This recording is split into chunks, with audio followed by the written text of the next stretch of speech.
Derrick, son, that's me. We'll now read Caleb and Kate by William Steig.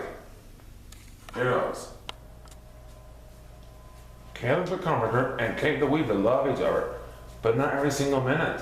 Once in a while they differ about this or that and wind up in such a fierce quarrel you'd never believe they were husband and wife.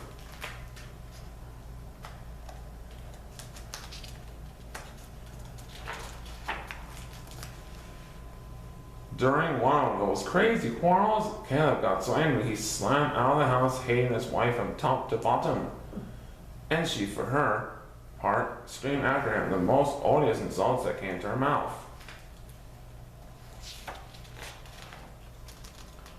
Caleb went crashing into the forest by their house, pondering why he had married such a cantankerous hottie-dottie. But after he walked a while, his fury faded and he couldn't remember what it was they had quarreled about. He could only remember that he loved her. He could only remember her dimples and her sweet ways and what fragrant noodle pudding she made. Instead of going straight back to put his arms around her and kiss her warm neck, he decided, since he was already there, to look in the forest for oak trees he could cut down later and take to the mill. He wandered farther in the woods, grew leg weary, and lying down to rest for just a moment, was overcome with all the greenness and slipped into a green sleep.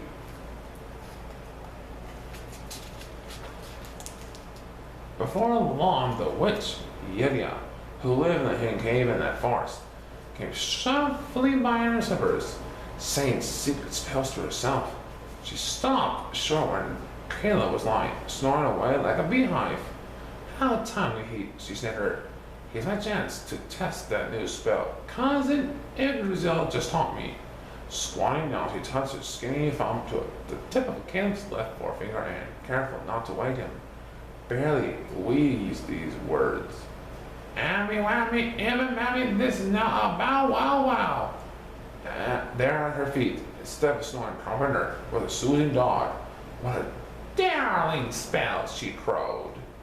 And pleased to have worked her day's worth of mischief, the witch departed, swollen with pride. It was sundown when Caleb woke.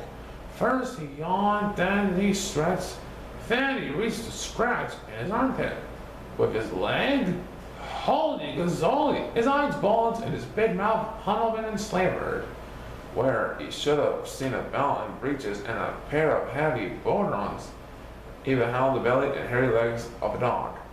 He was on his feet in an instant. All four of them, terrified, he spun around to see what he could see of himself.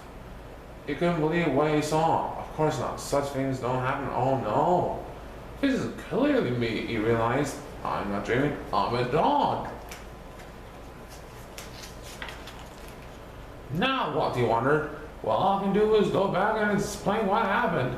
And he began trotting forward, stunned by his new condition, his tail swinging from side to side, where in the world of wonders what it is all about.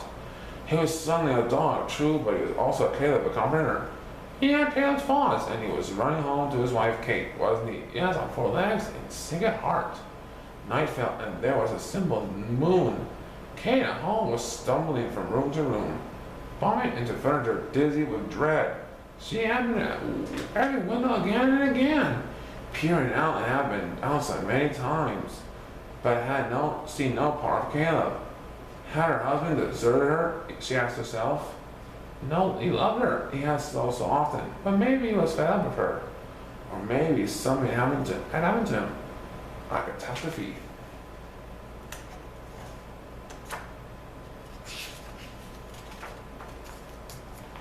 Caleb was outside the door just then, reluctant to come in and show himself. He was ashamed of being a dog, but at last he worked up the courage to scratch.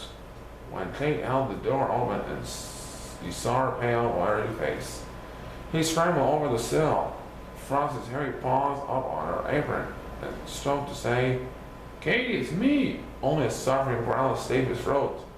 He tried again and again. He could imagine himself saying, Kate, but he couldn't say it. Poor lost animal, she cried. She gave him some water in a bowl on the floor and a piece of leftover ham. Caleb drank avidly, but he had no heart to eat.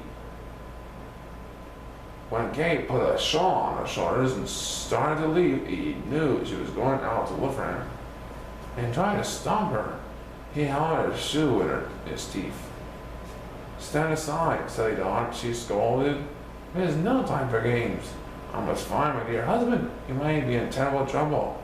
Caleb let her go and trotted gravely after.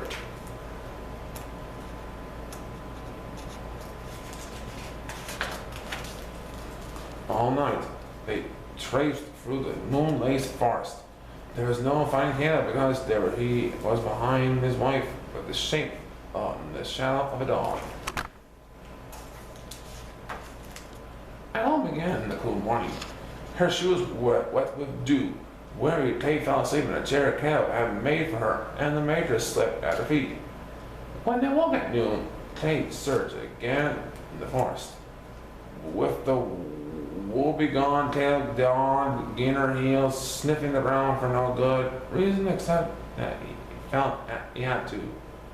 That she went into town and made inquiries there, in the tavern, at the post office, in the shops on the green. Everyone was deeply concerned and would keep an eye out. And no one had caught even a glimpse of Caleb coming, going, or staying still.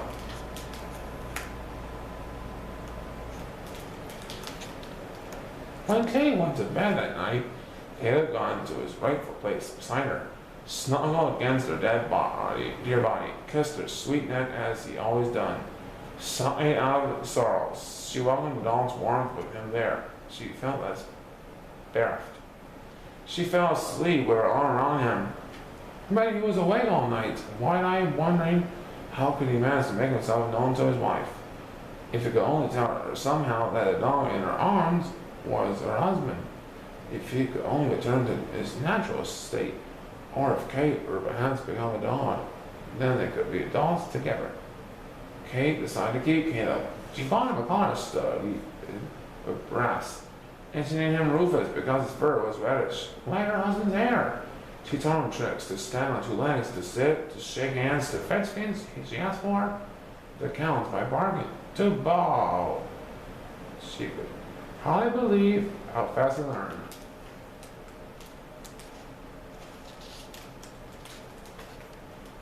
Whenever their friends came calling, Kate would show off her dog.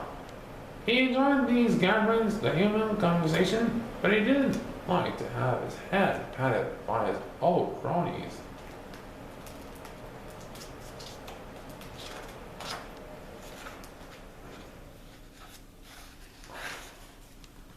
Kate grew to love her dog very much indeed, but though they gave each other comfort, they were far from happy. Kate longed for her missing husband. She couldn't understand why he left her, and not care what she could speak and explain. He was sprawled at her feet, gnawing a ball while she worked at her weaving. Often a tear would hang from her lashes, or she would stare through the window and sigh, and Caleb would put his paws in her lap. And lay her sad face, Kate would scratch fondly behind his ears, caress his fur, and tell him how lucky she was to have such a faithful friend.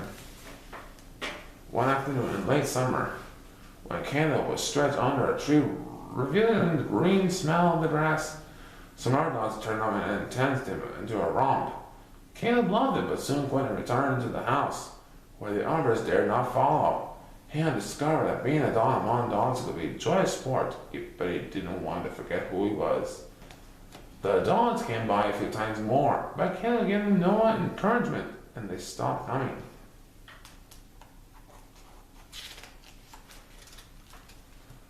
Months passed in the proper order. From time to time, Caleb was drawn back to the place where he turned to a dog. He hoped he might find in that lucky spot some clue to the secret of his transformation. He would lie down where he had fallen asleep that day, pretend to be sleeping again, and watch intently through slitted eyes. Chipmunks scurried about in the sudden darks. Birds were busy in the branches. Leaves bent with the rolling breezes. A legion of insects hummed. Grasshoppers on occasion. At a pull through the air, Caleb saw nothing extraordinary. He tried chewing various plants, and the wild chance that one of them might change him back to a man. No such thing began to happen. Winter came, snow fell. It was 8 months since Caleb had become a dog. He kept warm near the glowing fireplace, dozing months of the day. He watched Kate move from the house, hopeless now about ever being able to reveal his true self. And what if she did learn who he was? Would it make her happier? Well, she would know that he hadn't deserted her, but would she relish having it off her husband? He decided she wouldn't. One crisp starry night, long after Christmas, burglars crept up to the warm sleeping house. They deftly pried open a window and stole him into the parlor with a drip of icy air. But Caleb was instantly up and barking. He scurried for the bedroom door, straight at the intruders. "Fry this stupid mongrel!" cried the shorter burglar, trying to fend him off. Caleb locked his jaws on the man's arm. The taller burglar seized Caleb by the collar, but Caleb had fast. Kate, torn from her dreams by the hubbub, saw her brave dog fighting 2 men and ran to help. She pummeled the one who had hold of Caleb and pulled its brush hair. He wailed and fluttered to the floor, hissing broken curses through his beard. That very instant Caleb rushed him, hoarsely snarling and showing his dangerous fangs. They terrified their thief. He drew a knife from his pocket and his rags, and slashed crazily at Caleb, slicing a bit of skin off the toe of his front paw. A miracle. Caleb didn't yelp with pain. He yelled the word "ouch" and holding his injured paw to his mouth. He was astounded to find a bleeding hand. The thief had cut the toe that had been the finger, through which the witch Yedida had worked a spell, and the spell was undone. Caleb was Caleb again, clad in his old clothes. "It's me!" he shouted exultantly. Kate gagged. And Caleb, she shrieked. The thief's frightened to point of insanity, dived for the window and vanished. They ran so fast they left no footprints in the snow. Caleb and Kate leaped into each other's arms and cleaved together for a long time. Much later, when they were able to talk intelligently, Caleb told her, or tried to tell her, what had happened. So far as he knew, what had actually happened, they'd never find out. Like many other things, it remained a mystery. The end. I hope you don't turn to any dogs if you remember the shaggy dog, so give it a big thumbs up with a woof woof.